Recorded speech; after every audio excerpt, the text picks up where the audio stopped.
Hola, hola, buenos días, ¿cómo están? Esta semana me escribió un buen amigo, lunes de la semana, no, sí, de esta semana que pasamos, y me estaba diciendo él se acaba de mudar a España, está en Madrid viviendo, y me hacía una pregunta, yo creo que es una pregunta muy frecuente, y es, ¿por qué razón ahora que he tomado la decisión de servir al Señor, todo me va mal? Me dice. Y le digo yo, ¿cómo es que todo te va mal? Antes no te iba mal porque yo te conozco a ti, ¿verdad? Y yo sé que en el caso de él le ha ido requete mal. Entonces le pregunté por qué él me decía que ahora que él había comenzado a servir al Señor en el criterio de él, que por qué le estaba yendo mal. Y me dio algunas razones ahí y en efecto es interesante que hoy que él ha estado queriendo poner en práctica algunas cosas, ha tenido una gran adversidad. Pero seguimos conversando y yo le estaba diciendo, ¿sabes algo?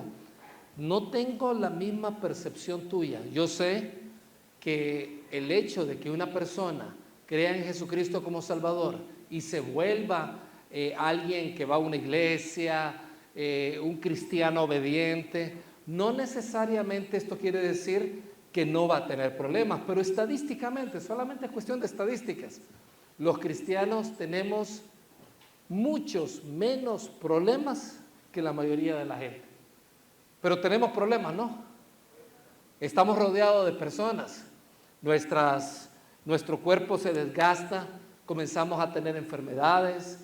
Ese periodo de enfermedad es tan difícil porque es un proceso muy demandante, muy tenso, una persona termina estresado después de todo eso. El proceso de hacerse viejo, de morirse, las enfermedades, los apremios, por ejemplo, pueden ir varias personas en un transporte, por ejemplo, y hay un accidente y mueren cristianos y mueren no cristianos. Sin embargo, aún con todo eso que puede suceder, que es parte del linaje humano, resultado de todo lo que está sucediendo, nosotros los cristianos definitivamente tenemos mejor vida que aquellos que no lo son. Y no lo decimos nosotros, realmente hay muchos estudios que confirman eso. A mí me llamó la atención que durante 3 años continuos, CNN, inclusive este año, estaba confirmando una vez más que las personas, decía el artículo, las personas religiosas son más felices que aquellos que no lo son. Y ahí cuando dice religiosos lo ponen a todos en un solo saco, ¿verdad? Pero en esencia una persona que cree en un ser superior, y en el caso nuestro como hijos de Dios, que sabemos que Dios está ahí por nosotros, podemos pasar la vida definitivamente con más paciencia, voy a usar la palabra de moda, resiliencia, podemos ser más fuertes, más aguantadores, y la gente dice, ¿por qué es que fulana de tal le ha pasado esto y esto y esto y esto y está como si nada? Es que no le importa. No, no es que no le importa, sino que ha sido entrenada en sufrir y sabe que Dios está ahí. Mientras que una persona que no conoce de Dios comienza a sufrir prácticamente lo mismo y entonces comienza a recurrir al alcohol, a las drogas o a pasear o a buscar otro tipo de salidas. Entonces, definitivamente, cuando tú vienes a la iglesia los domingos y te tomas este tiempo que estás tomándote el día de hoy, te voy a decir, es algo buenísimo para tu vida, porque vas a aprender más de Dios. Los cristianos que conocemos más de Dios, a pesar de que tenemos los mismos problemas inherentes en el linaje humano, la pasamos mejor. Y nuestro deseo es que cada vez que nos reunamos, cada vez que estés ahí con la palabra, Dios te pueda enamorar y te puedas acercar a Él. Y como sabes, hemos estado tocando una serie, la comenzamos la semana pasada, que se llaman Los Nombres de Jesús, hablando de los títulos que tiene, las formas en que se le llamó a Jesús, las funciones, los roles.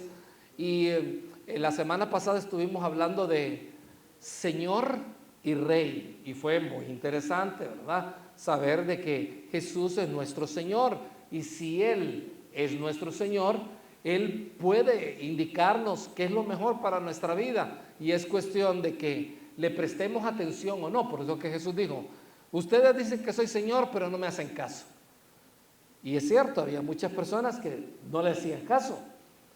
Y fíjate, allí no estaba hablando de salvación, como dijimos la vez pasada, simplemente vida cristiana. O hacemos caso o no hacemos caso. Si no hacemos caso, nos va mal. Hay un proverbio en la Biblia, yo no sé si ustedes lo han leído, dice que el necio se aparta de Dios y después le echa culpa a él. No sé cómo dice la Reina Valera, pero básicamente uno se desvía de Dios y después dice: es que Dios no me prestó atención, dice. Nada que ver. Muchas veces nosotros cosechamos los resultados, muchas veces, de simplemente desobedecer las leyes. ¿Qué pasa si nosotros pasamos en rojo? Y no nos detenemos, sino que pasamos y nos olvidamos de cómo está el semáforo ahí. Nos vamos a morir o vamos a tener un gran accidente. Así son, así es la cosa. O prestamos atención o no prestamos atención. El día de hoy vamos a hablar de dos roles que Jesús tenía, que se le adjudicaron a Él, fue designado para eso. Y vamos a leer en Mateo 1:21, si me acompañan por favor. Mateo 1:21 dice: y tendrá un hijo y lo llamarás Jesús, porque Él salvará a su pueblo de sus pecados. Como saben, en el momento del nacimiento de Jesús, Jesús fue anunciado a María, María le dijo a José, y Dios le dio una serie de instrucciones. Esta es una de las instrucciones: lo vas a llamar Jesús, porque Él salvará a su pueblo de sus pecados. Y para comenzar, Jesús es un nombre propio, no es un título, es un nombre propio que proviene del hebreo Yeshua, Josué. Jesús básicamente vienen de la misma línea. En el griego es Jesús. Por eso fue que nosotros en el castellano decimos Jesús. ¿Y qué significa la palabra Jesús? ¿Qué significa la palabra Yeshua? Significa libertador o salvador. Por ejemplo, Josué, quien tomó el cargo de líder del pueblo de Israel una vez que murió Moisés, Josué, Yeshua, él vino y dirigió al pueblo de Israel entrando a la tierra prometida. Él hizo las funciones de un libertador, de una persona que vino y siguiendo la herencia de Moisés, lo sacó de ese desierto donde habían estado durante 40 años y entró a la tierra prometida. Entonces, el nombre de Jesús, por lo que estamos leyendo, básicamente, y según el versículo, ¿por qué Él lo llamamos el Salvador? Y ahí nos dice por qué. ¿Por qué? A ver, ayúdenme a ver si lo encontramos. Porque Él ¿qué? Salvará a su pueblo de sus pecados. Jesús vino a rescatar a la gente del pecado y de las consecuencias del pecado. Y tú dices: a ver, ¿cómo es eso? Yo sé que Él murió por mis pecados, pero también Jesús vino a pagar por las consecuencias del pecado. Sí, también por eso. Y no solamente de esa forma, sino que Él, al derramar su gracia sobre nosotros, aunque nos merecíamos, por ejemplo, una condena de 100 años, Él viene y no solamente no nos da la condena, sino que nos trata muy bien. Eso se llama gracia. Entonces, Él vino a rescatar a la gente del pecado y de sus consecuencias. Voy a tratar de explicarme. La Biblia dice en Romanos 3:23 que la paga del pecado es muerte. Y eso habla de muerte eterna, ¿es correcto? Si tú y yo no aceptamos a Cristo, vamos a estar una eternidad separados de Dios. Entonces, si Dios tuviera que sacar su billetera y pagarnos a nosotros lo malo que somos, lo que está sucediendo dentro de nosotros, nuestro pecado original, entonces la paga sería ir al infierno para siempre, muerte eterna, si no aceptamos a Cristo. Pero también, siendo ya hijos de Dios, Jesucristo vino a destruir aquello que nos estaba dañando en la vida cotidiana. Vino a minimizar, inclusive a salvarnos de tantas cosas en las cuales pudimos haber caído y por la gracia de Él no caemos. Fíjate, el pecado entró a esta humanidad a través de los primeros seres humanos, Adán y a Eva. Y de Adán fue transferido el pecado a toda la raza humana. Así que cuando un niño nace, nace pecador. Todos somos pecadores. Y vamos a seguir siendo en nuestra carne pecadores hasta el día en que nosotros muramos. A eso se le llama el pecado original. Entonces Jesús precisamente es enviado por su Padre para abordar el problema del pecado. Jesús lo envió como Salvador, o Dios lo envió a Él como Salvador, a su Hijo Jesucristo. Y tú te preguntarás, entonces, bueno, ok, está bien, entiendo. Él vino a perdonarnos, a salvarnos de nuestros pecados, pero eso en la práctica, ¿qué significa? Salvarnos del infierno. Eso es lo que significa. Y eso es muy importante. No solamente el infierno como destino eterno, sino también un infierno aquí en la tierra. Yo creo que Jesús nos vino a dar sentido.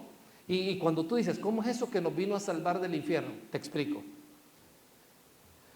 Toda aquella persona que muere, escucha bien esto porque es importante, muchas veces te vas a hacer esta pregunta. ¿Qué pasa con una persona que muere y que no sabe de Jesús? Dice alguien. Ok, esa persona se va al infierno y la respuesta es, la respuesta no es la que tú quieres escuchar.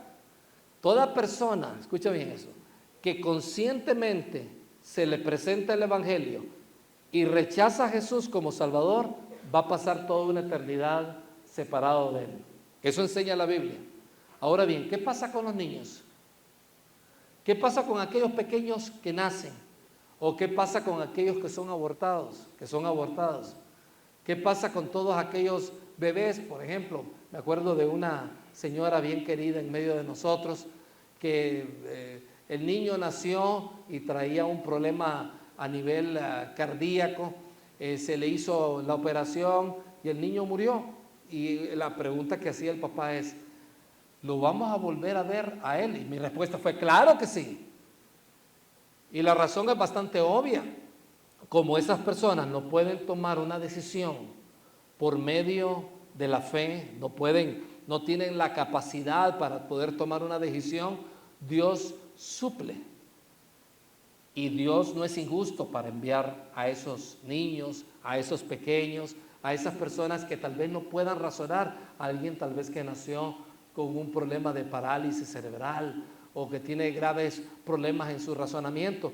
Yo estoy seguro que muchos de nosotros vamos a ver a aquellos que nunca llegamos a conocer, especialmente ustedes, señoras, que perdieron más de un niño en el embarazo. Ese pequeñito que murió allí, que tal vez ni nombre tenían todavía para él, allá lo van a conocer. Y cuando llegues allá te va a decir, mamá, y va a estar ahí. Eso va a ser, es algo impresionante lo que va a suceder. Y entonces a esta familia yo le estaba diciendo, vas a ver a tu hijo nuevamente, no te preocupes. Es duro el momento, es difícil, que Dios pueda consolarte, pero tu niño ya está con el Señor. Y Jesús nos da ese consuelo, nos da esa confianza. Él resucitó de los muertos y prácticamente mostró a todo el mundo a través de esa resurrección que todo lo que Él dijo es cierto. Ahora bien, ¿por qué es que una persona se va al infierno? Por una sencilla razón: Dios es puro, es perfecto y no puede tolerar alrededor de Él ninguna imperfección en el cielo. Como dice el Salmo 5:4, tú no eres un Dios que se complace en la maldad, el malo no habitará junto a ti.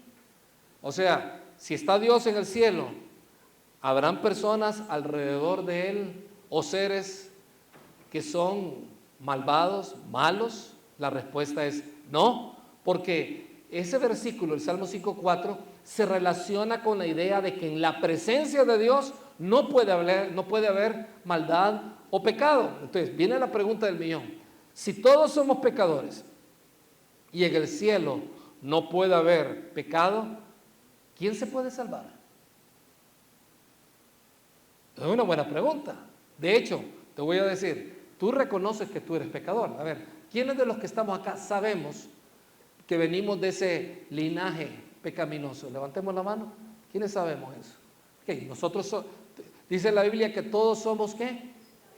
Pecadores. Entonces, la pregunta es, si todos somos pecadores y delante de Dios, delante de Él, en su trono, en el cielo, no puede habitar el pecado junto a Él, ¿quién se puede salvar? La pregunta sería, ninguno, ¿no? Diría alguien, pues ninguno. Pues te voy a decir, hay una salida de parte de Dios para tu persona y para mi persona. Y lo vas a leer ahí. ¿Quién se puede salvar del infierno? La persona que es declarada justa ante Dios. ¿Qué significa eso? Que cuando Dios mira a esta persona, Dios dice, la sangre de Cristo ha lavado a esta muchacha. La sangre de Jesús derramado en la cruz ha limpiado de todo pecado a este hombre. Por lo tanto, yo no veo pecado. Entonces viene el enemigo de Dios y dice, oye, es que no te das cuenta lo que ha hecho. Es un hipócrita. Tú no sabes lo que hace allí a escondidas. Tú no sabes lo que esa mujer ha estado haciendo, el daño que ha causado a su familia. Y entonces dice la Biblia que tenemos un abogado que se llama Jesús delante del Padre y le dice, Padre, todo ha sido pagado. Y esta persona creyó en mi persona como Salvador. Mi sangre ha sido derramada por ella o por él. Por lo tanto, esa persona está justificada. El resultado entonces es que ante esa condena, queriendo ser propiciada por parte del diablo contra nosotros, cuando tú y yo creemos en Jesucristo, somos declarados justos ante Dios.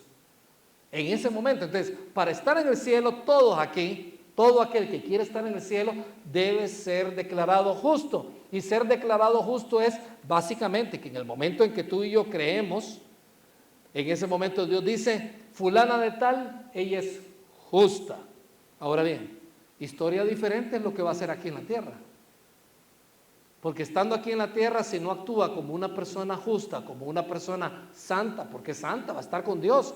En el cielo no puede haber nada que no sea santo. Aquí en la tierra le puede ir súper mal. Y yo he visto personas que dicen, es que ya soy salvo, sé que voy al cielo, pero yo no quiero servir al Señor. Yo no quiero obedecer. Bueno, es tu libertad, vas a estar con Dios en el cielo.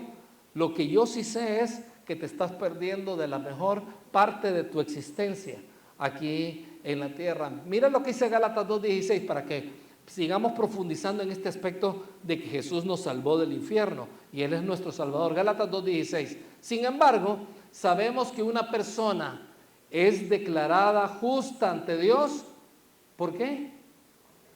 Por la fe en Jesucristo y no por la obediencia a la ley. Y nosotros hemos creído en Jesús para poder ser declarados justos ante Dios por causa de nuestra fe en Cristo y no porque hayamos obedecido a la ley. Oigan, qué clara es la Biblia, ¿verdad? Hay momentos en que nosotros decimos, a ver, ¿en qué parte de la Biblia está aquello que no es por obras? Y lo único que se nos viene a la mente, y se nos viene más o menos a la mente, es Efesios 2:8-9. Pero mira qué claro está aquí. Y nosotros hemos creído en Jesús para poder ser declarados justos ante Dios por causa de nuestra fe en Cristo y no porque hayamos obedecido la ley. Y sigue diciendo para rematar, pues nadie jamás será declarado justo ante Dios mediante la obediencia a la ley. ¿De qué manera tú y yo, según ese versículo que estás viendo ahí, somos declarados justos? ¿En qué momento? Es un evento único e irrepetible, sucede una vez.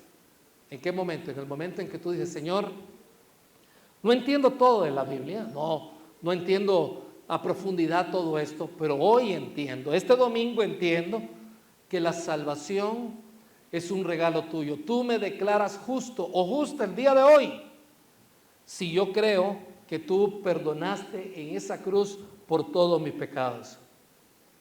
¿Y sabes algo?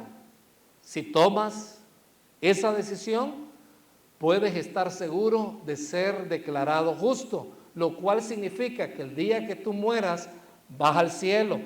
También significa que esa salvación nunca se puede perder. Es algo maravilloso. Él nos salvó al perdonarnos todos los pecados, y eso lo vamos a ver a continuación, porque Él nos salvó al perdonar todos nuestros pecados. Colosenses 2, 13, 14. Tú dices, oh, sí, yo entiendo que Jesús perdonó todos mis pecados porque yo nací en el 93, puedes decir tú, ¿no? Y hoy estoy en el año 2023, o sea, que Dios me ha perdonado en estos últimos 30 años, gracias Señor, pero de aquí en adelante no me puede perdonar, no es así. Él ha perdonado en el pasado todos los pecados hacia el futuro y todos los pecados hacia la antigüedad, porque la salvación siempre ha sido por medio de la fe, siempre. ¿Cómo se salvaban en el Antiguo Testamento? Creyendo que el Mesías iba a venir para perdonar, ser el libertador de los pecados, y todo aquel que creyera que Dios iba a enviar a ese Mesías, pues la persona iba a tener vida eterna. ¿Cómo nosotros nos salvamos hoy en día? A ver, ¿cómo nos salvamos hoy en día? Creyendo que Él ya perdonó nuestros pecados en la cruz. Colosenses 2:13, leámoslo porque yo creo que aquí es importante. Ustedes estaban muertos a causa de sus pecados y porque aún no les habían quitado la naturaleza pecaminosa. Lo que está diciendo es, ustedes antes de creer, ustedes estaban muertos, iban camino al infierno, porque su naturaleza era una naturaleza pecaminosa, no habían sido justificados delante de Dios. Dice, entonces Dios les dio vida con Cristo al perdonar una tercia parte de nuestros pecados. ¿Están de acuerdo? ¿Cuántos pecados? Todos. ¿Y por qué se quedan callados? Deberían decir, no es así, me voy de la iglesia, qué mala onda, no pueden leer bien. O sea, ¿cuántos pecados pagó? Todos nuestros pecados. Y fíjate lo que viene a continuación. Dice, Él anuló el acta con los cargos que había contra nosotros y lo eliminó clavándola en la cruz. ¡Pah! ¡Pah! Todos los cargos que estaban allí fueron pagados. Todos los cargos que estaban en tu contra como persona. Yo como individuo, cada uno de los que estamos acá, Él perdonó todos nuestros pecados y cualquier acta que se había levantado en contra de nosotros ya fue perdonada. Entonces, de esa forma, el Salvador, Jesús, cancela nuestra imperfección delante de Él. Así que ya no estamos en deuda con su justicia y ya no estamos en deuda con la perfección que se requiere. ¿Qué significa esto? Que vamos a pasar toda una eternidad con Dios. Eso es lo que significa. Quiero preguntarte, cuando tú piensas en morir, yo sé que algunos de ustedes son muy jóvenes, hay otros que no son tan jóvenes, pero piensan que no se van a morir. Si hay una realidad inminente, qué feo esto, es una realidad inminente, a menos que Jesús venga otra vez, todos los que estamos acá nos vamos a morir. Sí, la persona que tienes a tu lado se va a morir, no quieres que se muera, ¿no? ¿Verdad que le quieres bastante y le amas? Se va a morir, tarde o temprano. Esos chiquitos que tenemos en Chipper, va a llegar un momento en que tú ya no vas a estar a su lado, ya no vas a estar al lado de ese pequeño o de esa pequeña. Y van a comenzar a irse de esta tierra. Y uno se pregunta, ¿y van a ser acompañados? ¿Los familiares lo van a querer? ¿Van a estar al lado de él? Antes de entrar acá, una querida hermana, una chica bien linda acá, nos decía que un familiar está bastante enfermo. Y digo yo, qué bendición que la familia está con este familiar acompañándole en este momento. Maravilloso todo eso. Ahora bien, yo te quiero preguntar, ¿estás consciente que alguna vez tú vas a morir? Mi pregunta, ¿sabes a dónde vas a ir? Si tu respuesta es sí, espero que sea el cielo. Y si te preguntara por qué vas a ir al cielo, la respuesta más obvia, bíblica es, yo voy al cielo no porque yo me lo merezco. No voy al cielo no porque no haya sido yo malo o mala. Yo voy al cielo porque Jesús me salvó en la cruz del Calvario. Y yo el día de hoy acepto esa realidad.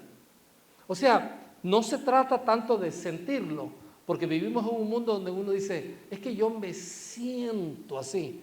¿Has escuchado eso? ¿No? Yo me siento de esa manera, pero muchas veces uno no tiene que sentirse. Por ejemplo, el ejemplo del millón. Tú sientes que esa silla te puede sostener donde estás. Estás pensando, Señor, yo siento que esta silla me sostiene. No, ni estás pensando en eso. Tú sabes que te sostiene y te sientas y estás mal en la silla, te caes. ¿Es correcto? Entonces, tú no estás pensando, lo siento, no lo siento. Es así. Por ejemplo, yo sé que el día que yo muera voy al cielo. No sé qué va a pasar en mis últimos años o en mis últimos momentos. No sé qué va a suceder. Lo que yo sí sé es que yo voy a ver a Dios cara a cara. La razón, no porque yo sea pastor, no porque yo venga a la iglesia, no porque yo lea la Biblia. La razón es porque yo sé que Él murió por mí en la cruz y cuando yo tenía 17 años de edad, yo acepté a Cristo como mi Salvador. Y yo sé que voy al cielo el día que yo muera. Yo te quiero invitar a que tú hagas lo mismo y que dejes de pelear antes de hablar de otra función que Jesús tenía.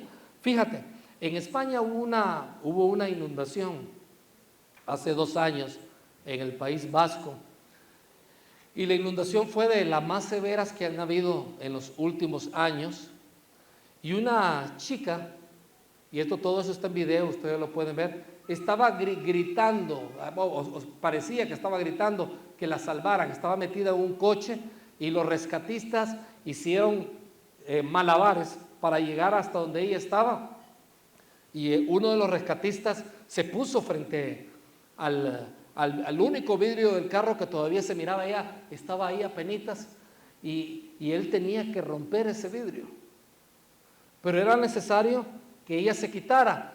Y él venía y hacía la gesticulación como quítate, vamos a tener que romper para que la presión y todo no le hiriera. Y ella se aferraba y decía ayuda, o sea, estaba haciendo aquel gesto allí.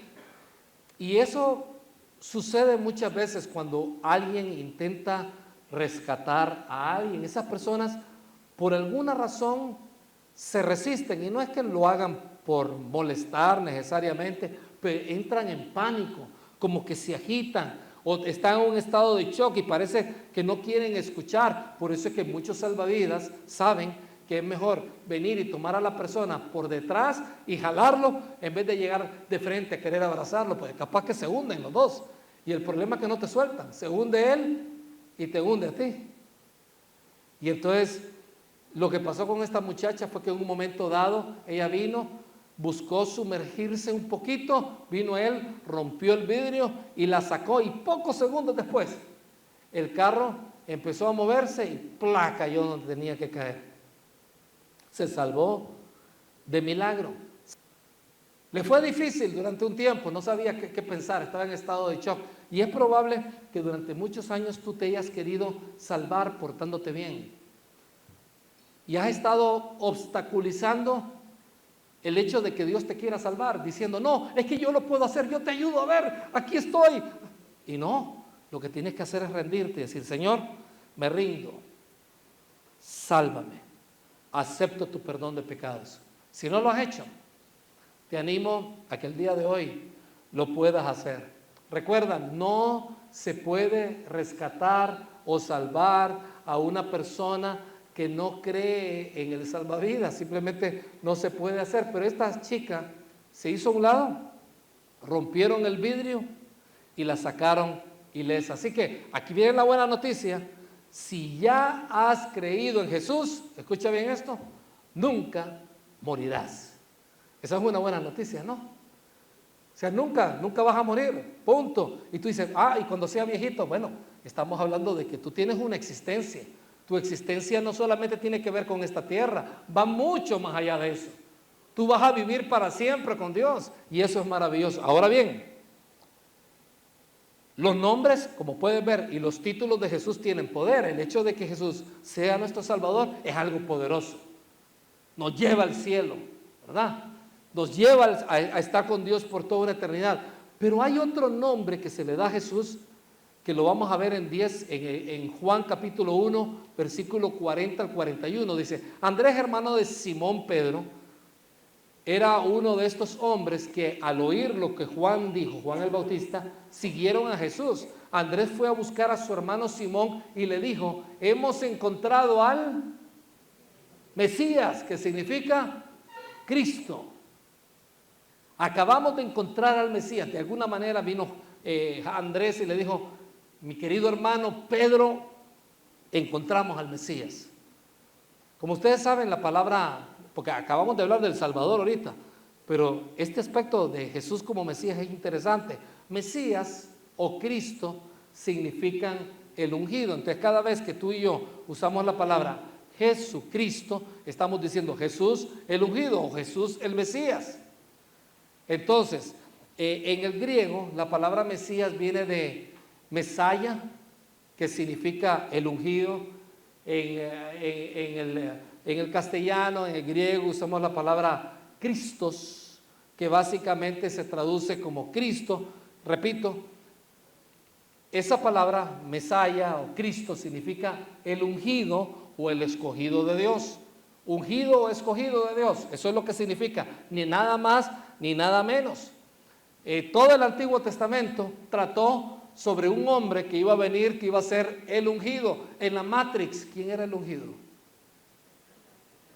Él, sí, ¿verdad? El actor era el ungido. Se estaba esperando que viniera el único, decían, el ungido. En este caso, en Lucas capítulo 24, dice la Biblia, al ir caminando, Jesús acababa de ser crucificado. Lo que no sabían ellos, estos dos discípulos, que la Biblia no dice exactamente quiénes eran todos ellos, a excepción de uno, que ahí pone el nombre, dice, al ir caminando hablaban acerca de las cosas que habían sucedido. Mientras conversaban y hablaban de la crucifixión, de que Jesús fue enterrado, de pronto Jesús se apareció y comenzó a caminar con ellos. Pero Dios impidió que lo reconocieran, así que ellos pensaron que era un acompañante más del camino de tantas personas que hacían ese camino. Recordemos que los caminos allá eran en algunos momentos muy transitados porque todos tenían temor de ser asaltados, así que mientras más gente caminaba junto era mejor. Entonces él les preguntó, hey, ¿de qué vienen discutiendo tan profundamente por el camino? Cuando dice tan profundamente es que los vio conmovidos, afectados. Se detuvieron de golpe. De golpe, es interesante eso. Se detuvieron y con sus rostros cargados de tristeza.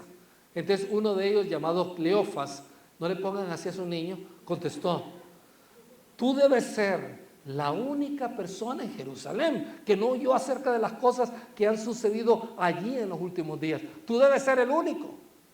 Pues se quedaron asustados. ¿Y este qué pasa que no se ha dado cuenta? Y fíjate, ellos no sabían,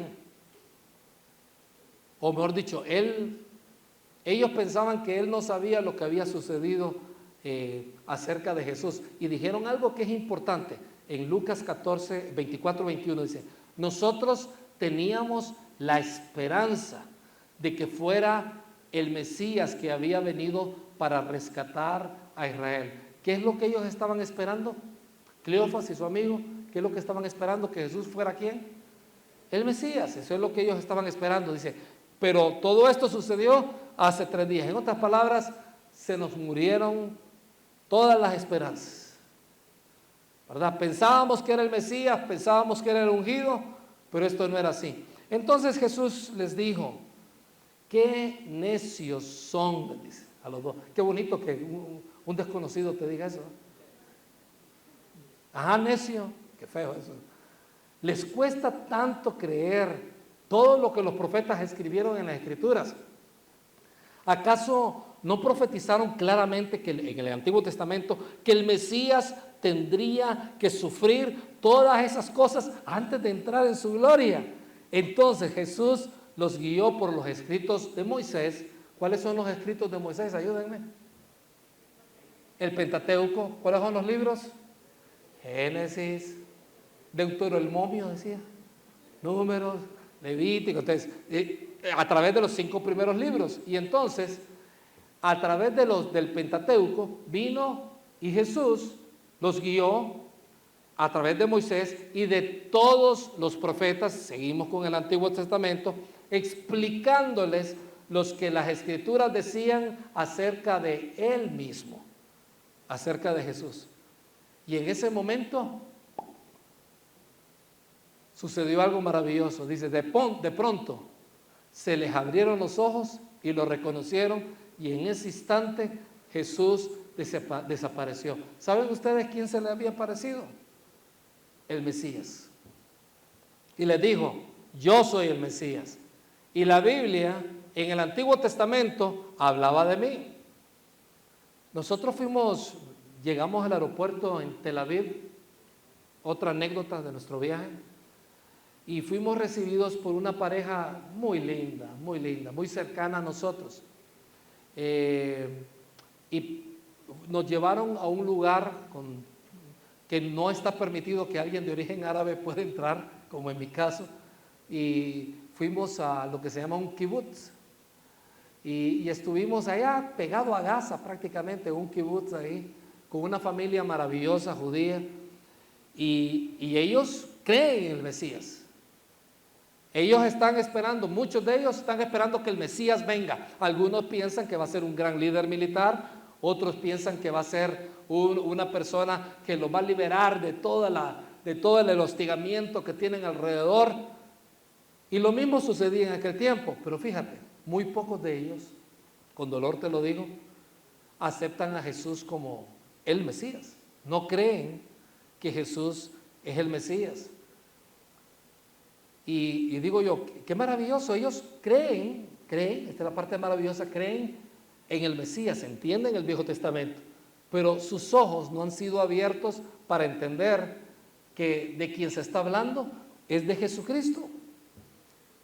Y tanto ellos como muchos de nosotros necesitamos que se nos abran los ojos y reconocer a Jesús como lo que es el Mesías. Todo el Antiguo Testamento hablaba de él.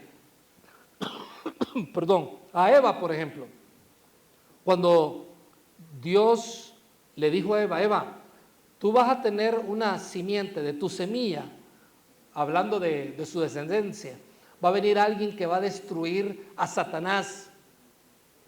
Y las promesas que están hechas para esa descendencia va a ser para todo el pueblo. Él va a cumplir las promesas de todo el pueblo. Fíjate qué interesante.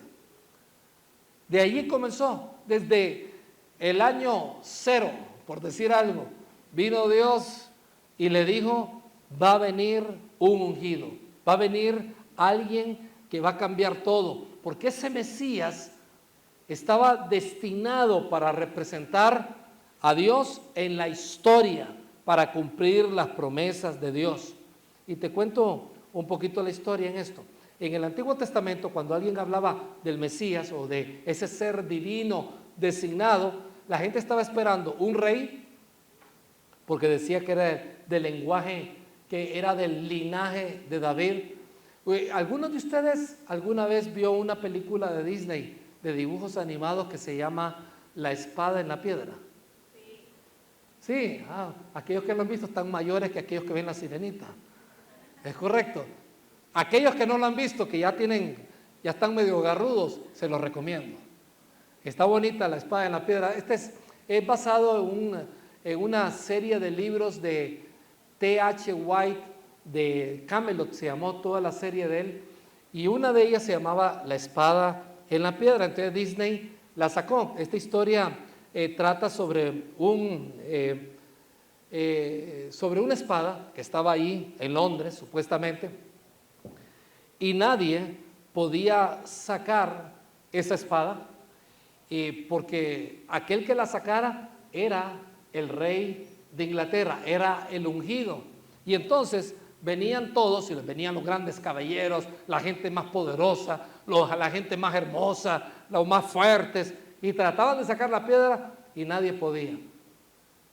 Entonces la profecía decía, algún día va a venir una persona que va a poder, el ungido, que va a poder quitar esa piedra, esa espada en la piedra, y ese va a ser el rey de Inglaterra. ¿Y se acuerdan quién sacó la espada en la piedra?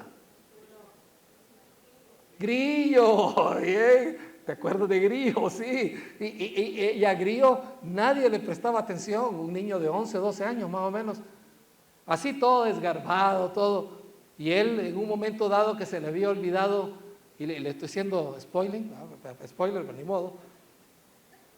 En un momento dado, ese niño, es interesante, se le había olvidado la espada para el caballero al cual él servía, se fue corriendo y vio que la espada estaba ahí, la levantó y se la llevó a él.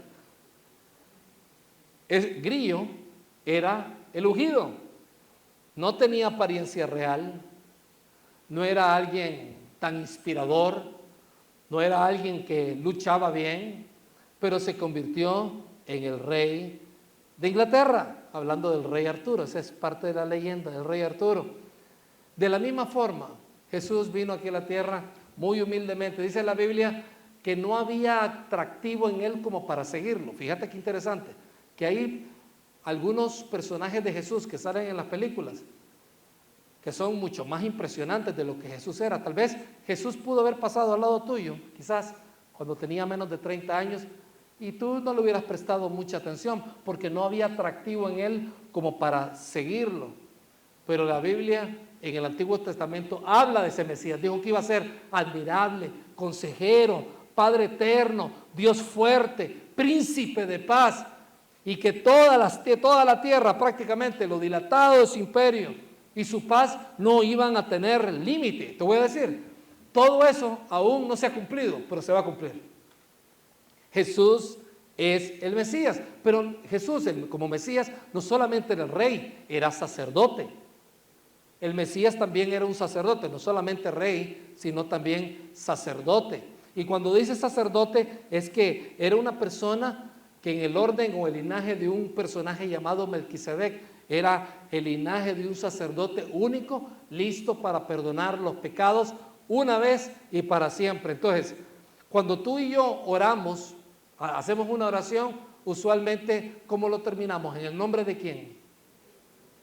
En el nombre de Cristo, en el nombre de Jesús. ¿Quién es Jesús? El sacerdote, el mediador. No hay otro mediador entre Dios y los hombres, sino solamente ¿quién? Cristo Jesús. Además de eso, el Mesías también era un profeta, era rey, era sacerdote, pero también era un profeta. Y esto me encanta, porque básicamente el profeta viene y te dice, oye, esta es la línea para tu vida. Oye, por aquí es importante que te muevas. El Mesías tiene la autoridad para poder y venirte a decir qué es lo mejor para tu vida. Muchos de nosotros sabemos de que Jesús es el Mesías, pero en la práctica eso no tiene como mucho impacto práctico. Te voy a decir, todo lo que Jesús te diga a ti a través de las Escrituras y a través de la enseñanza de la Biblia, es algo que te va a empujar a niveles que nunca te imaginaste. Tú dices, es cierto, Sergio, estoy de acuerdo.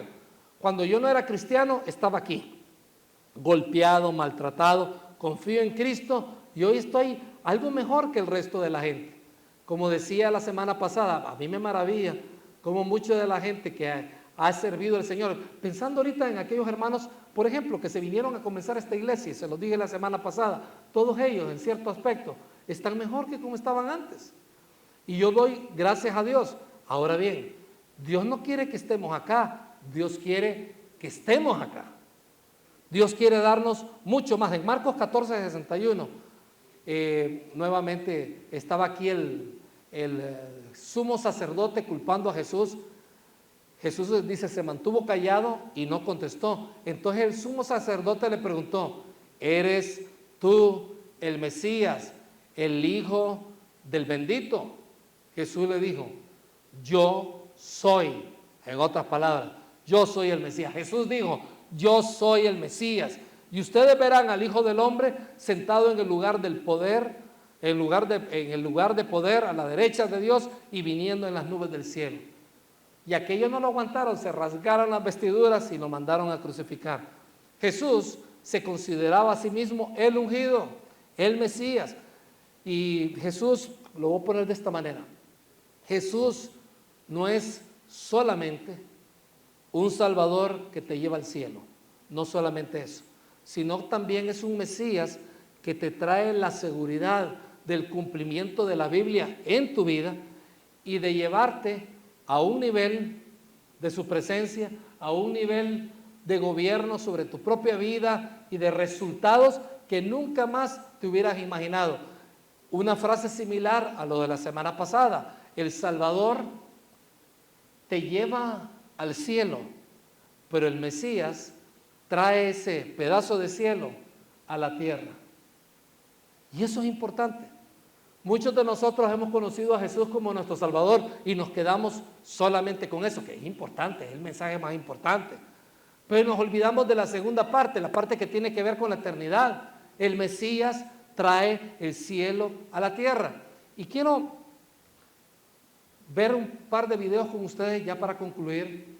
Uno de ellos tiene que ver con un personaje llamado Javier Sotomayor, cubano, atleta cubano. Él fue alguien que rompió récord de salto. Por ejemplo, Juanma, ¿estás por ahí? Ah, ok, perdón Juanma, perdón. ¿Qué altura tenemos aquí nosotros? ¿Perdón? 90 centímetros. A ver, ayúdenme con... Si yo mido 1,88 más 90, ¿cuánto sería? ¿Centímetros? ¿Dos qué? ¿Dos qué? 278 o 288, por ahí. Bueno, ok. Veamos a Javier Sotomayor, a ver si lo podemos ver, por favor.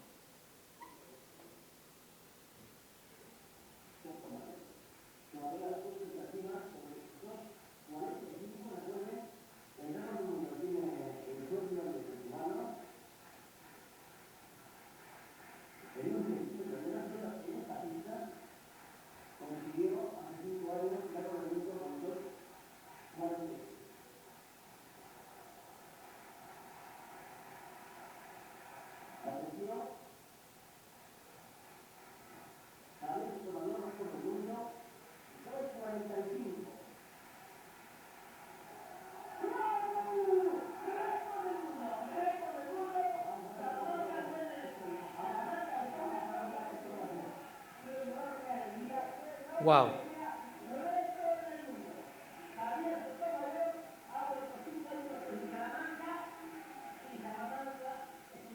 Yo no sé si nos damos cuenta, Javier Sotomayor brincó sin nada. Vieron que no tenía zapatos propulsores ni nada. Brincó 2.46. En otras palabras, brincó por 30 centímetros, me hubiera pasado encima, desde abajo. Es más, yo trato de brincar del piso para acá y ¡pum!, me pego. Algunos de ustedes que brincan mucho, la vez pasada estaba viendo a un querido hermano brincar, ni Dios lo quiera, ¿verdad? Brincó esto y casi se quiebra. Entonces, imagínense ustedes ya brincar esas alturas. Y yo creo que muchas veces los cristianos pegamos un brinco, realmente tenemos una mejor calidad de vida que la mayoría de las personas que están alrededor, porque somos cristianos, prestamos atención, escuchamos a Dios, seguimos sus instrucciones, etcétera, etcétera. Y entonces, como hijos de Él, ya somos salvos, tenemos mejor calidad de vida. Y pegamos un brinco de 2,46, ese fue el récord, 2 metros con 46 centímetros. Increíble. Ahora bien, miremos a Armando Duplantis, Mondo Duplantis, sueco, saltador de pértiga o de garrocha, como decimos nosotros. Veámoslo a continuación.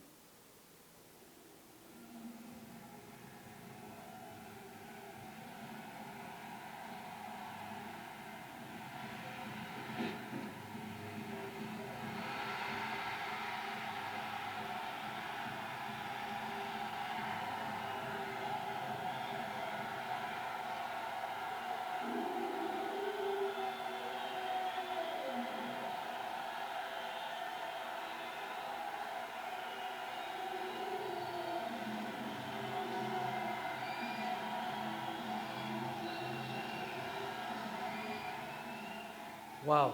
¿Saben cuánto brincó? 6,22. 6,22. En otras palabras, tú estás, imagínate que eres de esos niños golilleros, peleones, y te vas al tercer piso y le dices, lee, a molestar a alguien. Y aquella persona es Mondo Duplantis. ¿Sabes lo que sucede? Tú estás en el tercer piso, brinca y llega al tercer piso. ¿Cómo ven? ¿Por qué fue que él brincó tanto? Miremos por qué él se impulsó mucho más que Javier Sotomayor, que de por sí fue un gran monstruo. ¿Por qué? A ver, ayúdenme, algo sencillo. ¿Por qué? Tenía la garrocha, la pértiga, ¿no? Dependiendo cómo se llame cada país, la garrocha le decimos nosotros acá. Entonces vino él, tomó la garrocha y se impulsó hasta lo que acabamos de ver. ¿Sabes algo? Si como Javier Sotomayor, como cristianos, pegamos un brinco y decimos, Señor, aquí estamos, ¿verdad? Qué bendición. Pero muchas veces lo hacemos en nuestra propia fuerza, medio lo escuchamos, pero ahí estamos. Pero ¿qué pasa cuando el Mesías es tu garrocha? ¿Qué es lo que pasa? ¿Estás viendo lo que pasó? No va a ser 2,46, va a ser 6,22. Tu vida va a pegar un brinco como nunca te hubieras imaginado. Y por eso es que es esencial que tú y yo el día de hoy veamos a Jesús como el Salvador de nuestra alma, aquel que perdonó en la cruz todos nuestros pecados, un evento único e irrepetible, pero también que lo consideres tu Mesías, tu Redentor, tu garrocha para pegar brincos que nunca te imaginaste que ibas a poder pegar. Comienza a soñar en grande y no como soñar como lo dicen humanistas, que sueñas y sueñas, lo puedes ver. No estamos hablando de eso. Estamos hablando de tomar la garrocha divina. Es decir, Señor, yo me prenso de ti y Dios, llévame a niveles que nunca me imaginé. ¿Qué tiene Dios para ti? ¿Ser presidente? ¿Ser algún líder, alguna lideresa que cambie todo este país y Latinoamérica y por qué no todo el mundo? Si Jesús es el Mesías y si Él es tu Mesías, puedes pegar esos saltos de garrocha en tu vida, porque el poder más grande está a favor tuyo. Vamos a orar, vamos a cerrar nuestros ojos, por favor. Acompáñame en oración. Señor, gracias por este día. Gracias porque tú eres el Mesías, estás sentado a la diestra del Padre. Y Señor, qué emocionante saber que vienes otra vez por cada uno de nosotros. Qué bueno que vienes a la tierra y Señor, vas a tener un reino tan impresionante aquí en la tierra. Gracias también porque nos has hecho coadministradores juntamente contigo. Y Padre, te queremos pedir de una forma muy particular el día de hoy. Ayúdanos a salirnos de esos propios límites que algunos de nosotros nos ponemos, esos límites de vernos simplemente pegando un salto alto en nuestra propia fuerza y olvidándonos que tú eres esa pértiga, esa garrocha que nos lleva a niveles mucho más altos. Úsanos, Señor. Usa nuestra vida. Te reconocemos como nuestro Salvador, que nos lleva al cielo, que nos salva del infierno, y también te reconocemos como nuestro Mesías, el ungido, el designado para hacer grandes cosas aquí en la tierra. Nos unimos a tus planes, Señor. Y gracias, Señor, por este día, y gracias por ser tan bueno con nosotros. En el nombre de tu Hijo Jesucristo oramos. Amén.